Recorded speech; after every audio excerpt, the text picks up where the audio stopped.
হযরত উমর ইবনুল খাত্তাব রাদিয়াল্লাহু থেকে বর্ণিত, তিনি বলেন, আমি রাসূলুল্লাহ সাল্লাল্লাহু আলাইহি ওয়াসাল্লামকে বলতে শুনেছি, যাবতীয় কাজের ফলাফল নিয়তের উপরেই নির্ভর করে, আর প্রতিটি লোক পরকালে তাই পাবে যা সে নিয়ত করেছে। সুতরাং যে ব্যক্তি হিজরত করে দুনিয়ার দিকে তাকে অর্জন করার জন্য অথবা কোনো মহিলার দিকে তাকে বিয়ে করার জন্য, তাহলে তার হিজরত সে উদ্দেশ্যে গণ্য হবে। বুখারী। সম্মানিত মুসলিম ভাই এবং বোনেরা, হাদিসটি মূলত নিয়তের পরিশুদ্ধতার উপরেই তাগিদ দেওয়া হয়েছে।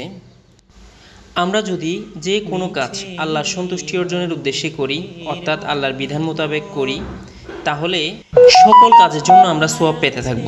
যেমন আমাদের চিন্তা, চেতনা, ওঠা বসা সব কিছু যদি আল্লাহর বিধান মোতাবেক করি, তাহলে কিন্তু আমরা সওয়াব অর্জন করব। এ ব্যাপারে আরেকটি হাদিস আছে।